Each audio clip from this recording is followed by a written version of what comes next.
Today on Newsbytes, an Israel-Palestine exclusive. How, why, and what's next? Stick around for these bites and more, all on today's Newsbytes.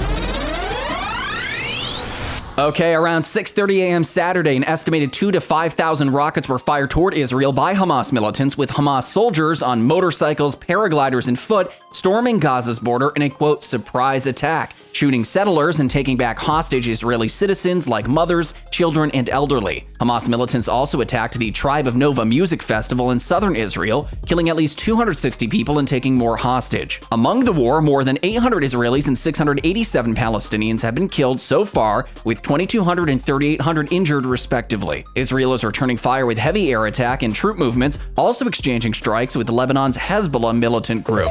All right, now let's fill you in on the history with a crash course. Maybe don't fully understand why this consequential conflict is happening in the first place, so let's try to address that with an oversimplification, but a good launching point for extra research nonetheless. Britain captured the Palestine region from the Ottomans in World War I. At this time, Israel didn't even exist, and its creation was pushed by the Balfour Declaration of 1917, where the British Foreign Secretary Arthur Balfour wrote a letter to Lionel Rothschild, a figurehead of the British Jewish community. The 67-word letter declared its support for the establishment of a, quote, national home for the Jewish people in what is now considered Palestine. The region was occupied by mostly Arabs, Christians, and some Jews. The Jews there formed militias, so did the Arabs, and the conflict over the territory began. The United Nations Resolution 181 in 1947 divided the territory into Arab and Jewish states. Israel was created on May 14th of 48, sparking the first Arab-Israeli war. The war ended in 49 with Israel's victory, but about 750,000 Palestinians were displaced. After the war, Israel claimed territory which was formally granted to Palestinian Arabs under the UN resolution. It was divided into three parts: the State of Israel, the West Bank of the Jordan River,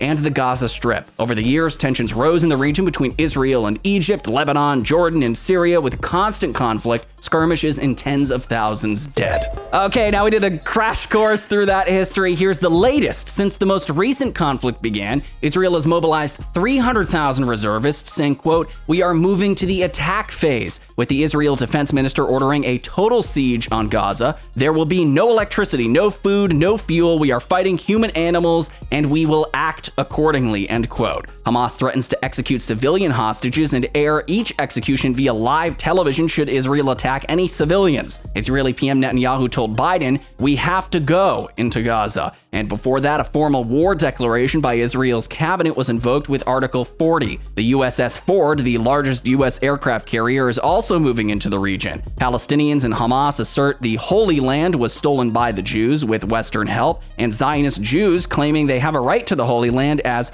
God's chosen people. All right, why should we care? Well, in case you missed it, since the war started, pro-Israel and pro-Palestinian groups have taken to the streets across all of Western society, from Australia to London and Germany to Ireland and New York City to Paris. With Western nations having taken in millions of Arab migrants and Western society being closely tied to Israel and politicians speaking of giving more funding and aid to another foreign war, tensions are flaring at home and not just abroad. Take a look.